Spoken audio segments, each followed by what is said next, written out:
Formation, what are we going for? 4-3-3, two deep line midfielders, number 10 in front, and yeah, 3 forwards. Okay. Flat back 4. First up in goal? I'm going David De Gea. Obviously a world-class goalkeeper, great shot stopper, very reliable. I wouldn't have said he had the best of World Cups, but for his team at United, he just keeps him in it every game. Think about it, it'd be a lot lower down the table, so definitely De Gea in goal. De Gea.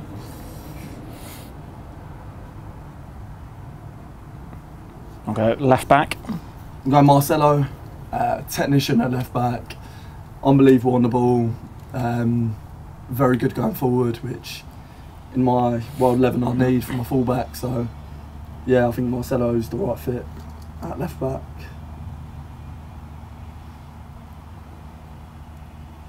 First centre back.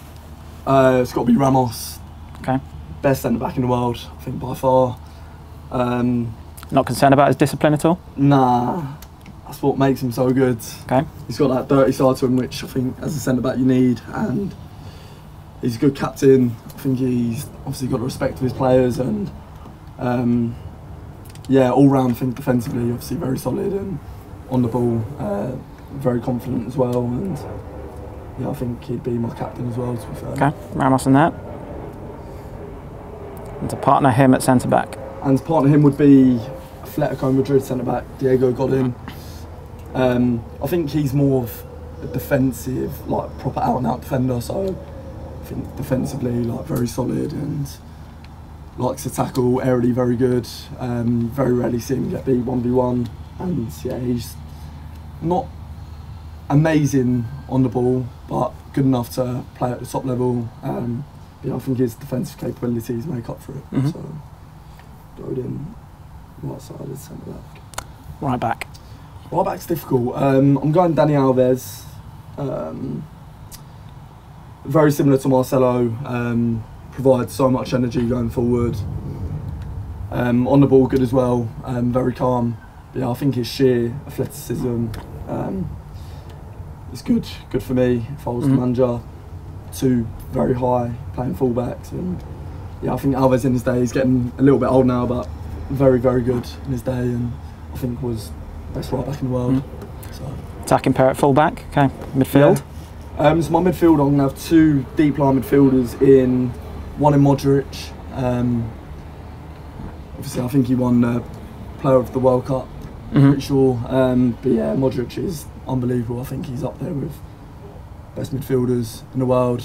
I remember seeing a story about him when he got told he was too small to play football, and he's just a fine example of how you haven't got to be the biggest and the quickest to play in that position. He's just unbelievable on the ball and reads the game so well, and he just brings a calming presence to any team, whether it be Croatia in the World Cup or Real Madrid. So yeah, Modric, deep line. So to partner Modric at defence midfield? Yeah, that will be Sergio Busquets for Barcelona. I think he'd complement Modric really well. He's quite a defensive-minded midfielder, but I think that's what you need in a team that is going to have sort of like high full-backs and a lot of attacking players. So I think Busquets will provide that security in midfield that you need to sort of prevent counter-attacks and to break the play down. And also very calm on the ball again. Good dictator of play from deep, sort of like keeps it nice and simple, keeps the ball ticking. So yeah, I think he'd provide a good balance to the team. So you've got him sitting in there. Yeah. Those 2 add a bit of creativity. I think it's got to be Kevin De Bruyne. I think after seeing him this year in the Premier League, he was involved in everything the Man City done in terms of good play going forward. Yeah, he's just unbelievable all round. He's got a really good delivery from set pieces, very good. His ball striking's unbelievable, so I think him in a number 10 area will be dangerous in any team, and especially when you've got sort of the likes of, who I'm going to say next, playing alongside him. I think he'd be very dangerous in this team. Are you surprised by his impact in the Premier League after his first stint at Chelsea? Obviously, wasn't as successful. Was it? Yeah, I think he sort of took the league by surprise a little bit. I know that before he joined Man City, he had a really good season in Germany. So I think everyone was expecting good things from him, but I think he's definitely took the league by surprise. And like I said, I think he was one of the main players in Man City winning the title, and I think he's good enough to play in any top team in the world, Real Madrid, Barcelona, whoever. But yeah, I think he's got a lot still to give to the league as well. So definitely. Bruyne in that. And we'll go left-hand side. It's got to be Cristiano, left wing. Yeah, year after year, just doesn't stop scoring. He's just a machine. Unbelievable athlete, and he'll guarantee you 40 goals a season. I think he's done it for the last 9-10 years. So I think having him wide will just kill teams off. And yeah, he's just a machine, to be fair. And what do you make of his move this summer? I was surprised a little bit. Yeah, I was surprised. I thought he'd ride out his career at Real Madrid, but from what he's saying, he feels like he's still got a lot to give, and he probably feels like he's done everything that he's needed to do at Real Madrid. Obviously, he's been there for a long time, and he's won the Champions League consecutive years, and yeah, he's obviously been the driving force behind them. So he probably feels like he's ready for a new challenge. And obviously, Juventus is best team in the Italian league, and obviously looking to properly compete in the Champions League. So I think that'll be good for him to sort of be the main man at Juventus. Really, I think that's the reason behind his move. So I guess that says a lot about him as well, wanting to take on such a big challenge at this stage of his career. Yeah, definitely. I think, like I said, he's obviously got a lot of ambitions, and he doesn't really feel like he wants to just sort of ride out his career at one team. He probably feels like he's got a lot left to give, and if he can be such a big influence at Real Madrid, then there's no reason why he can't be at Juventus. I'm sure the fans will take to him because of who he is, and yeah, I'm sure he'd sort of bring the best out of other players as well. So I think I can guess who's going on the right-hand side. Yeah, it's got to be Lionel Mercer. Yep. Obviously, over the years, there's been a lot of sort of like debate whether Ronaldo's better than Messi, but to me, they're just as good as each other. I think Ronaldo as a goal scorer is more, I think as an all-round player, more the better player. So in terms of like aerial ability, pure strength, yeah, he's just such a powerful athlete, such a good athlete, Ronaldo. But you've got Messi, who's the natural sort of like, you watch him and you're just amazed the way he commits players and the way he takes players on.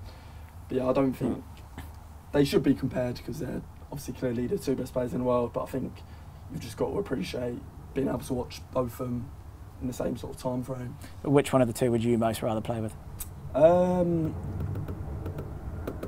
For sheer ability, I'd say Messi. Yeah, he's a joy to watch. Ronaldo's obviously also a joy to watch, but I think Ronaldo's more goals. Whereas Messi's that creative player that just sets the world alight when he plays. And yeah, he's so elegant on the eye. So yeah, for me, Messi. It's a strong three behind the forward. Yeah. And who to lead the line? And big responsibility goes to Suarez. Done it in the Premier League, proved his worth, and when he was at Liverpool, he was instrumental behind them nearly winning the Premier League under Rodgers. Yeah, he'll be a nuisance to play against. I remember when I was out in China watching the Wales v Uruguay game, and just the way he moves and his movement's so clever, and you wouldn't be able to fully focus for 90 minutes because you literally he'll just take you everywhere. He'll come short, he'll go in behind, he'll press you for 90 minutes. He seems just to have unlimited energy, and I think he'd be a real tough player to play against, and he's deceivingly strong as well. So I think as an all-round striker, you can't really look further than Suarez. And obviously natural finisher, and yeah, he's no surprise that Barcelona took him from Liverpool, and he's done just as well there, if not better, at Barcelona. So yeah, I think for him to get supplied by the likes of De Bruyne, Messi, Ronaldo, I think he just wouldn't stop bagging goals. So yeah, he's just such a clever player, and his movements very, very good. Tasty. Stick your signature somewhere.